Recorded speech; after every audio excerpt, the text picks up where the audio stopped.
பார்வதி, என்ன இது? தவறில்லை? இல்லை, தவறில்லை. உரிமை, உன்னதமான சேவை, மணவாளனுக்கு மனவு செய்ய வேண்டிய பவித்திரமான தொண்டு. இதற்கு கூட நான் அருகதையற்றவளா? ஒரு பெண்ணுக்கு இருக்க வேண்டிய நாணத்தையும் மறந்து நானாக உங்களை தேடி வரும்போதெல்லாம் என்னை விட்டு விலகச் செல்லும் காரணம் தான் என்ன? சொல்லுங்கள். பார்வதி, நீ கற்பனையிலே வாழ்கிறாய். இல்லாததை இருப்பதாக எண்ணிக்கொண்டு உன் இதயத்தை பாழ்படுத்திக் கொள்கிறாய். உன் கன்னத்தில் கண்ணீர் வடிவதை காணும் போது என் உள்ளம் சொல்ல முடியாத வேதனையால் துடிக்கிறது. பார்வதி, இதோ பார், வேறொருவர் பணிவிடையில் வாழ்வதில்லை என்று நான் ஒரு சங்கல்பம் செய்து கொண்டிருக்கிறேன். நான் அந்நிய பெண் அல்லவே, உங்களுடைய மனைவிதானே?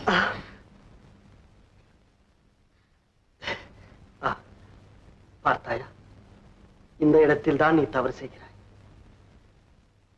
யாராயிருந்தாலும் சங்கல்பம் என்று ஒன்று இருந்தால் அதை அனுசரிக்க வேண்டியதுதான் முறை. நான் அந்த பாக்கியத்திற்கு கூட அருகதையற்றவளாகிவிட்டேன். ஆனா என் வாழ்வு உங்களிடம்தான் இருக்கிறது. பார்வதி, உன் வாழ்வை வண்ணமலர் சோலையாக்கத்தான் நான் இரவும் பகலும் முயற்சி செய்து வருகிறேன். உன் சிந்தனை தவிர இப்போது என் சிந்தையில் வேற எதுவுமே இல்லை. அன்பு பொங்கும் உங்கள் பேச்சில் ஆனந்தமடையும் என் இதயத்தை இத்தனை நாள் நீங்கள் ஏன் புரிந்து கொள்ளவில்லை?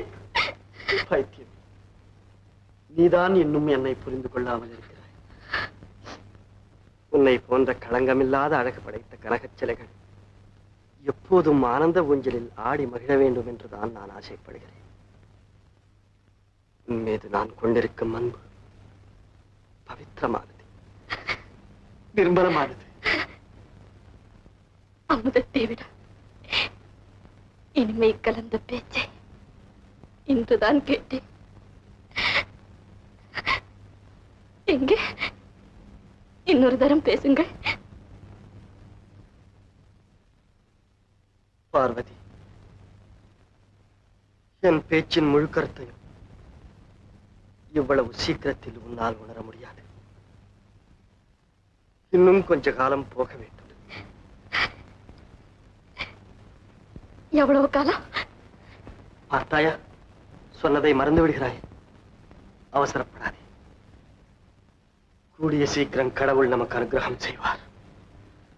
எனக்கு நீங்கள் தானே கடவுள்? இல்லை இல்லை, எனக்கு மட்டும் ஒரு தங்கை இருந்திருந்தா இப்படி அர்த்தமில்லாமல் பேசிக்கொண்டு நிற்பாளா? இந்நேரம் காப்பி கொண்டு வந்து கொடுத்திருப்பாள். ஓ, மறந்து விட்டேன், மன்னியுங்கள். பார்வதி, இப்ப தேவையில்லை.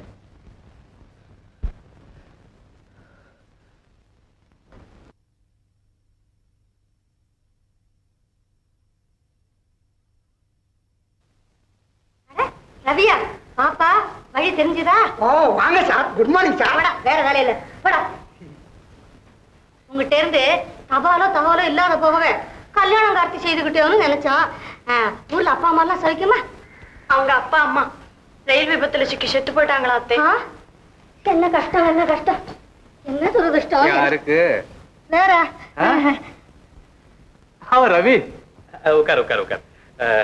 நீ வருவேன்னு எதிர்பார்த்துக்கிட்டே இருந்தோம். நல்ல சமயத்துல தான் வந்த. நேத்து ஏதோ லட்சுமி கல்யாணத்தை பத்தி பேசும்போது அவ என்ன சொன்ன தெரியுமோ? ரவி வரலன்னா நான் கல்யாணம் பண்ணிக்காம கன்னியாகவே இருந்துட்டு போறேன்னு சொன்னான். ஆமா, ரவி வந்துடுவார்னு என் மனசாட்சி சொல்லிக்கிட்டே இருந்தது. அதனாலதான் அப்படி சொன்னேன். என் மேல உனக்கு எவ்வளவு அபிமானம் இருக்கிறது. நான் எவ்வளவோ பாக்கியம் செய்திருக்கிறேன் லட்சுமி. அது என்ன அப்படி சொல்ற? லட்சுமிக்கு நீ என்ன உயர்? இனிமே என்ன யோஜனை? உங்க ரெண்டு பேருக்கும் சீக்கிரமா கல்யாணம் செய்து முடிச்சுன்னு தான் நானும் விரும்புறேன். அதை பத்தி பேசதான் உன்னை இப்ப முக்கியமா வர சொன்னது. கல்யாணத்துக்கு இப்ப என்னங்க அவசரம்? இத பாரு ரவி, எனக்கோ வயசாச்சு. நீங்க ரெண்டு பேரும் மனம் ஒத்து பழகிறீங்க. அதை பார்த்து சில புறாமக்கார சோம்பேருங்க வீணு வம்பு பேசுறாங்க. எதற்கு இதெல்லாம்? அவ கயித்துல 3 முடிச்சு போட்டுட்டியானா ஊர் வாயும் அடங்கும். இது என்ன காமாட்சம்மா திருட்டுத்தனமா கேக்குறீங்க? எஜமானில பகிரங்கமா பேசிட்டு இருக்கும் போது வந்து கலந்துவங்க. என்ன சொல்ல ரவி? ரவி உங்களுக்கு பந்துவா? வந்து அல்ல, தெரிஞ்சவர் தான். நம்ம வீட்டுல தான் இருக்காரு. இவர் சம்சாரமும் நம்ம வீட்டுல தான் இருக்கு. சம்சாரமா? அவருக்கு கல்யாணம்? கல்யாணம் ஆகி போச்சே. அது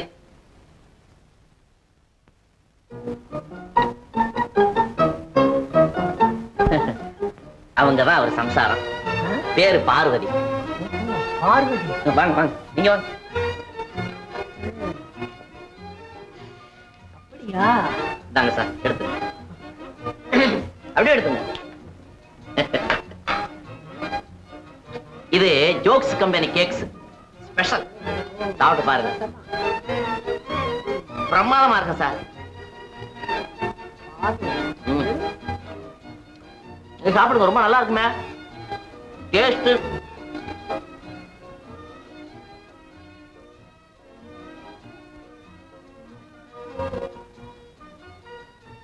என்ன ரவி பேசாம இருக்கீங்க? உங்க மனசுல ஏதாவது இருந்தா சொல்லுங்க.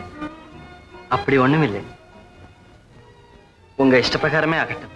சுபம், எனக்கு அவசரமான வேலை இருக்கு, போயிட்டு வர்றேங்க. ஆஹா, அப்படியே ஆகட்டும்.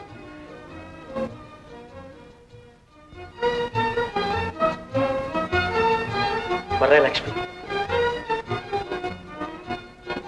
ஏம்மா, உன் கனவு பலித்ததா?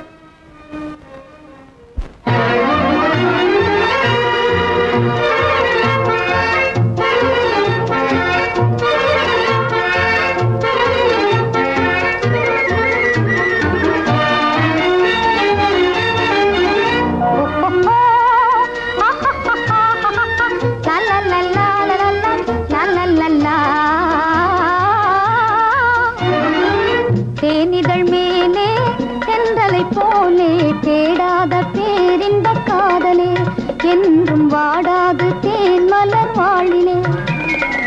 தேனிதழ் மேலே தென்றலை போலே தேடாத பேரின்ப காதலே என்றும் வாடாது தேன் மலர் வாழிலே.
என்னவா உங்களுக்கு ஒண்ணும் தெரியாது மாமா.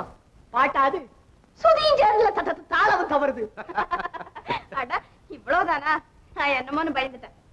ஐயா ஐயா சங்கீத பூஷண ரசிக ரத்தினமே போதும் ஐயா உமத விமர்சனம். டேய் குண்டு, நம்ம லட்சுமிக்கு கல்யாணம் நிச்சயம் ஆயிடுதுடா. Very good. ரவி கூட ஒத்துக்கிட்டான். ரவியா ஒத்துக்கிட்டானா? என்னடா சிரிப்பு? உனக்கு புத்தி இல்ல? எனக்கு புத்தி இருக்கம்மா, மாமாவுக்கு தான். அம்மா, ரவிக்கு தான் முன்னாடியே கல்யாணம் ஆயிடுச்சே. ஆமா ஆமா, உங்களுக்கு புத்தி ரொம்ப இருக்கு. அத உபயோகப்படுத்ததான் தெரியல. அட உண்மைதான். வாய மூடுற. ரவிக்கு கல்யாணம் ஆயிடுச்சா? கண்டபடி உளறிக்கிட்டு. நான் ஒண்ணும் வளரல மாமா, எங்க அம்மா சத்தியமா உண்மைதான். என் 2 கண்ணால பார்த்தேன். ரவியும் அவன் பொண்டாட்டியும் என் ஆபீஸ்க்கு பஸ் தான் வீட்டுலதான் 1 மாசமா குடியிருக்காங்க. போதும் உங்க பொய்யும் பித்தலாட்டம். ரவின்னா உங்களுக்கு ஆரம்பத்துல இருந்தே வைத்தறிச்சு. என்ன என் மகன் பித்தலாட்டக்காரனா? கொஞ்சம் நிதானமா பேசு. காமாட்சி, நீ இதுக்கெல்லாம் பறிஞ்சுக்கிட்டு வராத. அவன் எவ்வளவு பார்த்து பிண்டாட்டின்னு நினைச்சாரோ. கிடையாது, ரவியோட பெண்டாட்டி பேரு பார்வதி. நீங்க வேணா என் கூட வாங்க, அந்த வீட்டை காட்டுறேன். அந்த கல்யாணத்துக்கு போயிட்டு வரும்போதுதான் ரயில் விபத்துல ரவியோட அம்மாவும் அப்பாவும் செத்து போயிட்டாங்களாம். என் மகன் உயிர் போனாலும் போய் சொல்ல மாட்டான். அவன் கண்ணார பார்த்துட்டு தான் சொல்றான். அப்படி உனக்கு நம்பிக்கை இல்லைன்னா நீயே அவன் கூட போய் பார்த்துட்டு வாயேன். எதுக்கப்பா வீண் சிரமம்? நீங்க போக வேண்டாம்.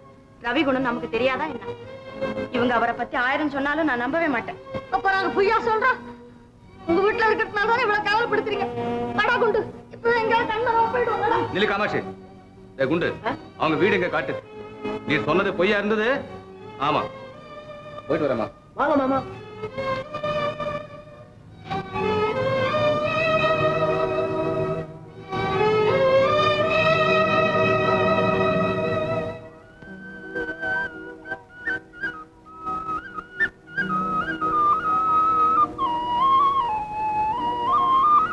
என்ன யோசனை பண்றீங்க? இல்ல, ஏதோ என்கிட்ட மறைக்கிறீங்க. சாச்சா, அப்படியெல்லாம் ஒண்ணும் இல்லை. பார்வதி, இந்த மாதிரி பணிவிடைகள் தான் எனக்கு சந்தோஷத்தை கொடுக்குது. உங்க சந்தோஷம்தான் ஏன் சந்தோஷம். மாமா, இதுதான் ரவியோட பெண்டாட்டி பார்வதி. நான் சொன்னதை நம்ப மாட்டேன்னு சொன்னீங்களே, நேர்லயே பாத்துங்க. வணக்கம், வாங்க உட்காருங்க. உன் மரியாதை இருக்கட்டும். நான் கேட்கறது பதில் சொல். இவ யார்? உன் மனைவி தானே? ஏன் பேச மாட்டேங்கிற? மத்தவங்க வாழ்க்கை நாசப்படுத்த சாதுரியமா பேசின உன் நாக்கு இப்ப பேசுற சக்தி ஏந்துடுச்சா? என் மகளுடைய வருங்காலத்தையே பாழ்படுத்த நீ செய்த சூழ்ச்சி பலிக்கலையேங்கிற ஏமாற்றமா? சொல், நாங்க உனக்கு செய்த தவறு என்ன? களங்கமில்லாத என் மகளை காதலிக்கிறதாக சொன்னதெல்லாம் வெறும் வேஷம் தானா? அவளை கல்யாணம் பண்ணிக்கிறதாக வாக்குறுதி கொடுத்ததெல்லாம் போலி நடிப்பு தானா? உன்னை நம்பியதற்கு நீ காட்டும் நன்றியா இது? நீ ஒரு உத்தமனுங்கிற எண்ணத்துல என் கண்ணையே அர்ப்பணிக்க சித்தமா இருந்தேன். ஆனால் நீ ஒரு நயவஞ்சகனா, நாகசர்ப்பமா மாறுவேன்னு நான் கனவுல கூட நினைக்கல. போதும், மன்னிச்சிடுங்க. நான் யாருக்கும் எந்த விதமான துரோகமும் செய்தவன் அல்ல. ஆனால் என் வாழ்க்கையில் விதி கூரநர்த்தனம் புரிந்துவிட்டது. சந்தர்ப்பம் என்னை ஊமையாக்கி வைத்திருக்கிறது. என் களங்கமற்ற தன்மையை நிரூபித்துக் கொள்ள முடியாத சங்கடத்தில் இருக்கிறேன். நீங்கள் நினைப்பது போல நான் மோசக்காரன் அல்ல, துரோகியும் அல்ல. என்றைக்காவது ஒரு நாள் உண்மை தெரியாமல் போகாது. ஹரிச்சந்திரன், நேருக்கு நேரு பார்த்த பிறகு கூட உன்னை நம்ப முடியும். ரகசியமா ஒரு பெண்ணை கல்யாணம் செய்துகிட்டு இங்க சரசமாடிட்டு இருக்கிற நீ என் மகளை வேற மழைக்கு அவ கழுத்துல கத்திய சொருக நினைச்சிய படுப்பாவி. நிறுத்துங்க. நீங்க தான் என் கழுத்துல கத்திய சொருக பாக்குறீங்க. அவர் என்னை பகிரங்கமா தான் கல்யாணம் செய்துக்கிட்டார். பாரதி, இவன் முகத்துல முழிக்கிறதே பாவம். வாடா போலாம்.